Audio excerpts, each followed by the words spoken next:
New supreme court जजेस take off office. क्या इसका हिंदी अर्थ हुआ? टू, दो न्यू नए सुप्रीम कोर्ट। सुप्रीम कोर्ट को हिंदी में कहते हैं उच्चतम न्यायालय और शॉर्ट में एससी बोल देते हैं।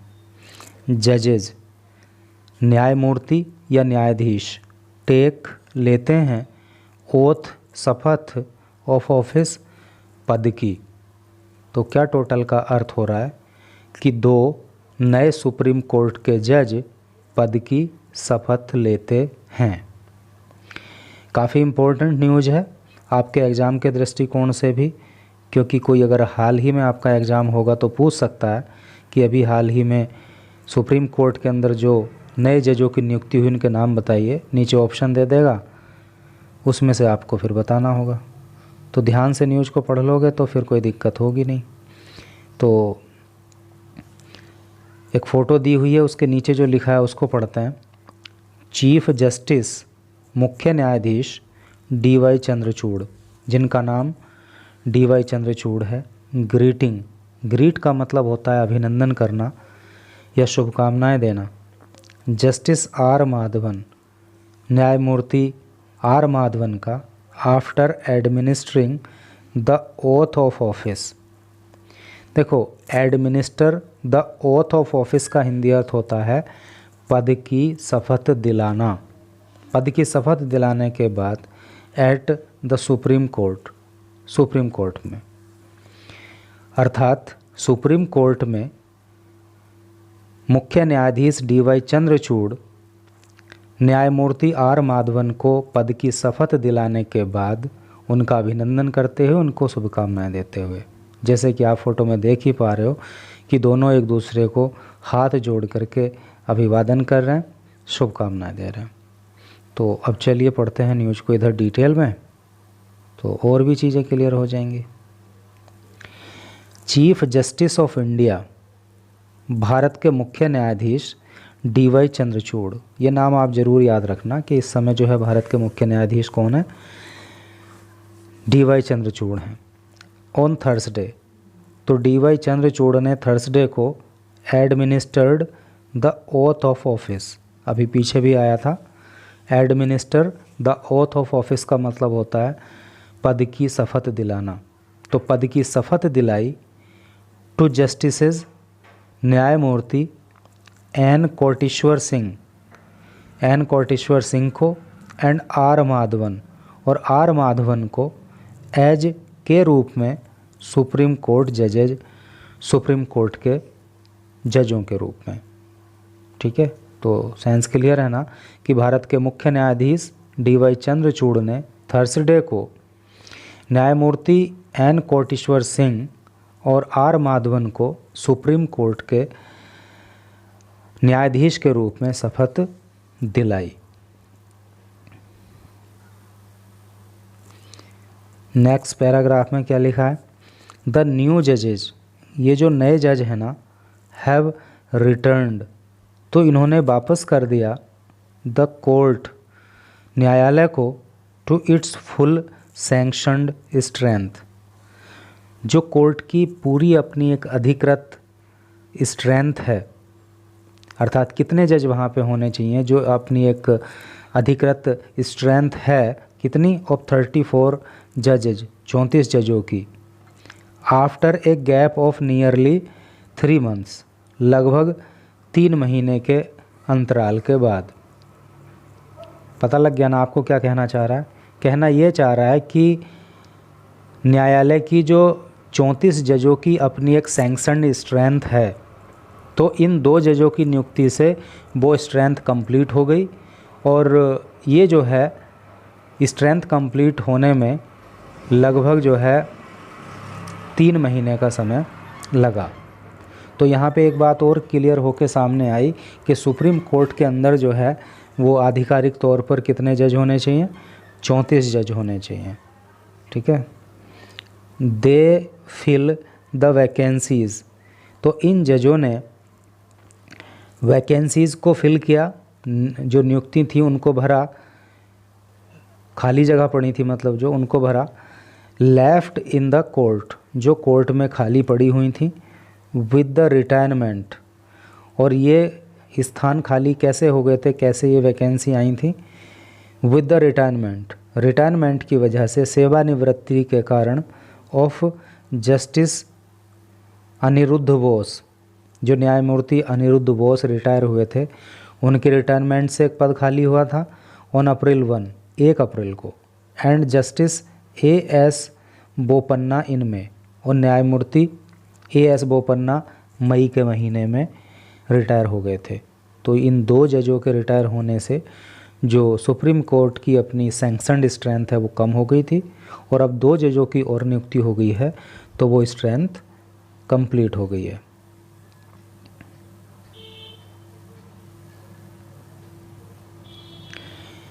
The 5 member supreme court collegium, the 5 member 5 सदस्य सुप्रीम कोर्ट का कॉलेजियम। देखो ये जो कॉलेजियम है ना, इसको ज़रूर आप समझ लो, ये समझने लायक चीज़ है। सुप्रीम कोर्ट का जो कॉलेजियम है उसका क्या मतलब है भाई, सुप्रीम कोर्ट के जो सबसे वरिष्ठतम 5 जज होते हैं तो उनके ग्रुप को कॉलेजियम कहा जाता है। और इसका रोल क्या है, सुप्रीम कोर्ट के अंदर जो जजों की नियुक्ति होती है तो उनके नाम का सुझाव जो है वो सरकार को कॉलेजियम के द्वारा ही प्रोवाइड कराया जाता है। और दूसरा रोल इसका ये भी है कि जो भारत के हाई कोर्ट्स हैं, है नहीं, राज्य में होता ना हाई कोर्ट, तो जो हाई कोर्ट हैं उनके मुख्य न्यायाधीश और बाकी जो न्यायमूर्ति हैं, जो बाकी जो जजेज हैं, तो कहाँ पे कौन जज होना है, कौन मुख्य न्यायाधीश होना है, उसकी रिकमेंडेशन भी जो है वो कॉलेजियम के द्वारा ही की जाती है। वहाँ पर भी बहुत इम्पोर्टेंट रोल कॉलेजियम का रहता है। तो 5 मेंबर सुप्रीम कोर्ट कॉलेजियम, 5 सदस्यीय सुप्रीम कोर्ट का जो कॉलेजियम है, प्रपोज्ड, तो उसने प्रपोज किया था, उसने प्रस्ताव दिया था द नेम्स, नामों का, of justices N Koteshwar Singh, न्यायमूर्ति एन कोटेश्वर सिंह का, एंड आर माधवन, और आर माधवन का, ऑन जुलाई 11 जुलाई को। ठीक है, तो कॉलेजियम ने जो है वो कोटेश्वर सिंह और न्यायमूर्ति माधवन का, आर माधवन का नाम 11 जुलाई को सुझाया था। The government cleared the appointment, और सरकार ने क्लियर कर दिया, स्पष्ट कर दिया अपॉइंटमेंट्स, नियुक्तियों को, ऑन जुलाई 16 जुलाई को, अर्थात 4 दिन के बाद ही सरकार ने इन नियुक्तियों पर मोहर लगा दी और अंतिम रूप से इनका जो है फिर चयन हो गया। जस्टिस सिंह, जो जस्टिस सिंह हैं अर्थात एन कोटेश्वर सिंह हैं, is the first supreme court जज, वो पहले सुप्रीम कोर्ट के ऐसे जज हैं फ्रॉम मणिपुर, जो मणिपुर से आते हैं, अर्थात अभी तक मणिपुर से कोई भी जज सुप्रीम कोर्ट में जज नहीं बना था। ठीक है, ये पहले व्यक्ति हैं, ये पहले जज हैं जो सुप्रीम कोर्ट में जज बने हैं। ही वो सर्विंग, वो सर्व कर रहे थे, वो सेवा अपनी दे रहे थे, एज द चीफ जस्टिस, मुख्य न्यायाधीश के रूप में, of high court of Jammu and Kashmir and Ladakh. तो जम्मू एंड कश्मीर और लद्दाख का जो हाई कोर्ट है वहाँ पर वो मुख्य न्यायाधीश के रूप में अपनी सेवा दे रहे थे।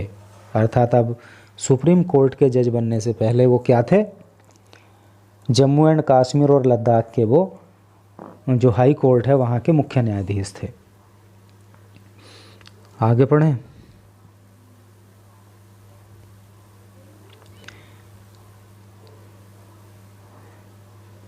जस्टिस न्यायमूर्ति एन कोटेश्वर सिंह ओरिजिनली मतलब बिल्कुल ये करके मूलतः हेल्स आते हैं फ्रॉम मणिपुर से, अर्थात न्यायमूर्ति एन कोटेश्वर सिंह जो हैं वो मूलतः कहाँ के रहने वाले हैं, मणिपुर के।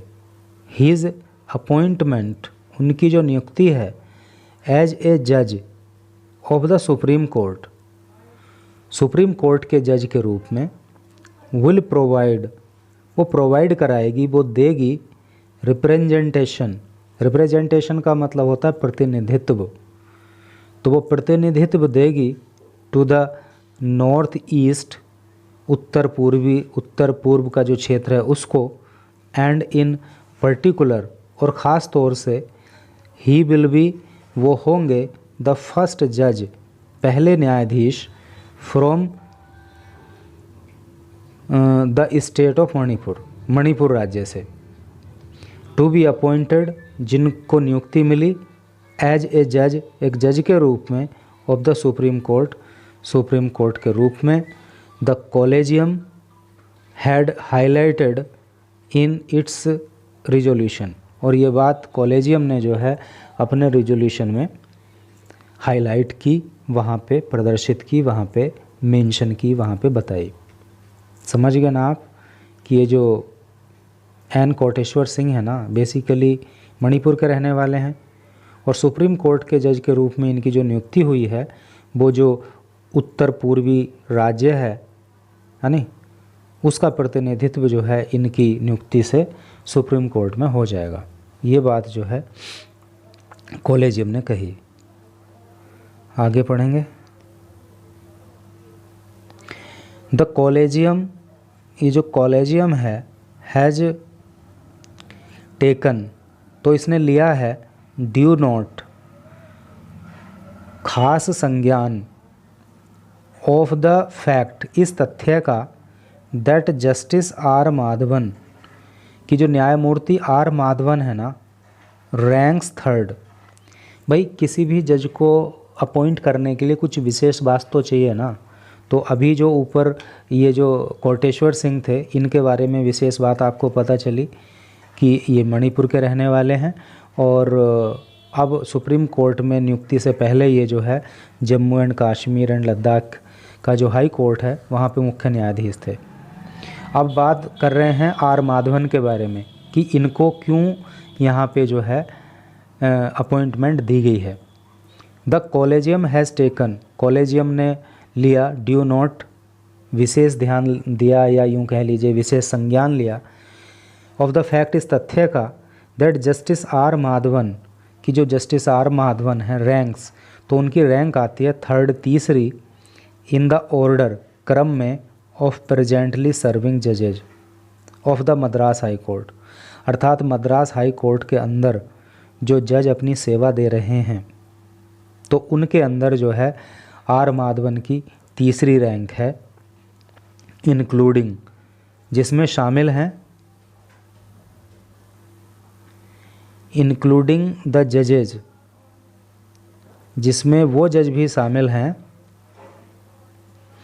हु हैव बीन पोस्टेड, जिनको नियुक्ति मिली है, एज चीफ जस्टिस, मुख्य न्यायाधीश के रूप में, आउटसाइड मद्रास हाई कोर्ट, और मद्रास हाई कोर्ट के बाहर भी, यानी कि उनकी तीसरी रैंक उन जजों में तो आती ही है जो मद्रास हाई कोर्ट में काम कर रहे हैं, लेकिन मद्रास हाई कोर्ट के बाहर भी जो मुख्य न्यायाधीश भी कहीं पे हैं, तो उनके सबको मिला करके उनके बीच भी उनकी तीसरी रैंक आती है। एट दिस स्टेज, इस स्थिति में, द कॉलेजियम, जो कॉलेजियम है, हैज़ गिवन, उसने दिया, प्रीसीडेंस, प्रीसीडेंस का मतलब होता है प्राथमिकता, तो उन्होंने प्राथमिकता दी, टू द कैंडिडेचर, उम्मीदवारी को, ऑफ जस्टिस आर माधवन, और यही कारण था कि न्यायमूर्ति आर माधवन की जो उम्मीदवारी है उसको प्राथमिकता दी गई। In order to, in order to का हिंदी अर्थ होता है के लिए, इसको याद रखना, इन ऑर्डर टू, के लिए, किसके लिए, गिव रिप्रेजेंटेशन, प्रतिनिधित्व देने के लिए, to the backward community, backward community मतलब पिछड़ा समुदाय, तो पिछड़े समुदाय को प्रतिनिधित्व मिल सके, इसलिए जो है आर माधवन को प्राथमिकता दी गई। The collegium resolution had explained, ऐसा जो है कॉलेजियम के रिजोल्यूशन में, रिजोल्यूशन का मतलब होता है प्रस्ताव, तो ऐसा रिजोल्यूशन में कॉलेजियम के कहा गया है, व्याख्या की गई है। देखो उनके जो एन कोटेश्वर सिंह थे उनके लिए तो व्याख्या दी गई थी कि इनकी नियुक्ति से जो उत्तरी पूर्वी क्षेत्र है उसको सुप्रीम कोर्ट में प्रतिनिधित्व मिल जाएगा। और ये जो माधवन हैं इनकी नियुक्ति से जो है पिछड़े वर्ग को, पिछड़े समुदाय को सुप्रीम कोर्ट में प्रतिनिधित्व मिल जाएगा, क्योंकि ये बैकवर्ड क्लास से आते हैं। The collegium has recently recommended, ये जो कॉलेजियम है ना, हैज़ रिसेंटली, रिसेंटली का अर्थ होता है हाल ही में, तो इसने हाल ही में रिकमेंडेड, रिकमेंड किया, रिकमेंड का मतलब होता है सिफारिश करना, तो इसने हाल ही में सिफारिश की जस्टिस के.आर. श्रीराम, न्यायमूर्ति के.आर. श्रीराम की, ये सीनियर जज, जो कि एक सीनियर जज हैं, वरिष्ठ जज हैं of the Bombay high court, Bombay high court के, फॉर अपॉइंटमेंट, नियुक्ति के लिए, एज के रूप में Madras high court chief justice, Madras high court के मुख्य न्यायाधीश की नियुक्ति के लिए। समझ रहे हो ना आप कि कॉलेजियम ने जो है इन 2 जजों का तो नियुक्ति की ही, इनका तो रिकमेंडेशन दिया ही था, और साथ में जो के.आर. श्रीराम हैं न्यायमूर्ति, जो के.आर. श्रीराम हैं और बॉम्बे हाई कोर्ट में वो वरिष्ठ जज हैं, तो उनकी नियुक्ति मद्रास हाई कोर्ट के मुख्य न्यायाधीश के रूप में की जाए, इस बात की रिकमेंडेशन, इस बात की सिफारिश भी कॉलेजियम ने जो है दी है। तो इस तरह से करके न्यूज़ थी, बहुत आसानी से सब कुछ समझाने की मैंने कोशिश की, एंड आई होप कि आपको सब कुछ बहुत अच्छे से समझ में आया होगा। और ये 3 नाम आप ज़रूर याद रखना, डी.वाई. चंद्रचूड़ जो कि चीफ जस्टिस ऑफ इंडिया हैं, और हाल ही में जो 2 जजों की नियुक्ति हुई उनके नाम भी आपको याद रखने हैं। ठीक है, तो thank you very much for reading this news till last.